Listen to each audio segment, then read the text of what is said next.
Turning now to Portland City Council. Today in chambers, the environment took center stage, specifically an ongoing battle between an oil company called Zenith Energy and local climate activists. Those activists show up to council chambers almost every meeting dressed in red, the color of danger, they say. Newly elected council president Ilana Pertl-Guiney, who has the power to choose what council focuses on, decided to bring up this issue not even a month in. Okay, so what is Zenith Energy and why should you care? Well, it's an international oil company with headquarters in Texas and New Jersey. They store tons of barrels, more than 1 million barrels of fuel right here in Northwest Portland, right along the banks of the Willamette River. And they transport that fuel by train and tanker ships throughout the state. Take a look. You've likely seen those massive tanks when driving, say, from Portland to Sauvie Island. That facility is called the Portland Terminal. Climate activists see the facility as a major threat to the city and surrounding environment, especially if there's an earthquake. Now, Zenith markets themselves as a safe, reliable operator and the leader of renewable fuel transition in Oregon.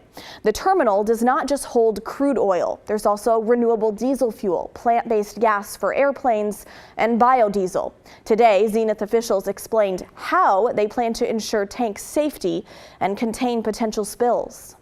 We have detailed emergency response plans that are overseen by the EPA and Oregon DEQ. We practice and we rehearse these drills with all first response agencies, and even to the point of doing boom drills a couple of times a year to limit any risk. Okay, but not everyone in the community is sold on their safety plans, including this woman. Her name is Nancy, and she lives in Linton, close to the terminal. You know, this pristine, beautiful area that we live in, that we treasure so, is at risk. It's scary. It's frightening. And what we need is support from officials, from the top down. So officials from Zenith say they are making major changes to the Portland terminal. They want to replace all the crude oil with renewable fuels by 2027 and build a new offloading station. But hanging over the top of all of this is a recent $372,000 fine against Zenith by the Oregon Department of Environmental Quality, or DEQ. It alleged that Zenith used a dock when they weren't authorized to do so. Zenith is challenging that penalty. The state set a February 4th deadline for Zenith to get an updated land use permit, and the company needs the city of Portland to sign off, hence today's hearing and the drama with opponents. I haven't thought about what happens if we don't get this approval. I don't understand why we would not receive this approval. I'm here today in hopes that we can communicate to City Council our concerns that the community has brought forward over the years about Zenith Energy's dangerous operations. Activists see the threat of oil spills and tanker ships carrying that oil as a danger to not only human life, but wildlife, in particular, the salmon population. Because salmon are the lifeblood of not only our tribal cultures, but of this entire region. Today, with a new council and a new city governance structure, we have the opportunity to start anew and working together as partners. Together, we can build a positive relationship as governments to fulfill our obligations and duties. And beyond that, to stand together in our common goals to protect rivers and natural resources that make our shared home special. According to Zenith executives, the Portland terminal has 0 reported releases and spills. Now, I caught up with Zenith's chief commercial officer outside council chambers. Here's what he has to say about those against the terminal and their plans to expand. I think the concerns are valid, but I think the concerns are based off bad information.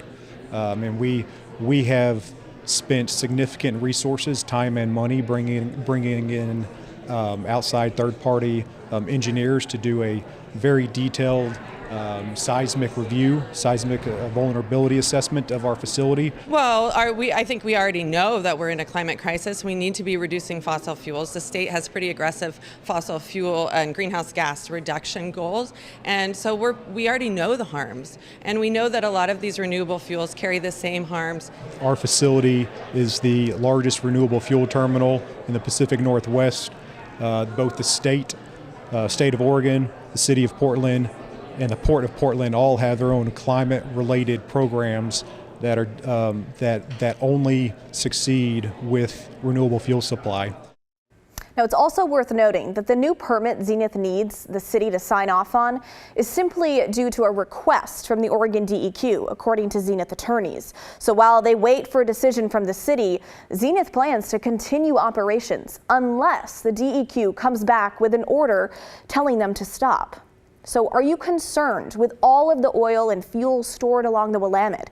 Email us the story at kgw.com or call and leave a voicemail 503-226-5090. We're back right after this.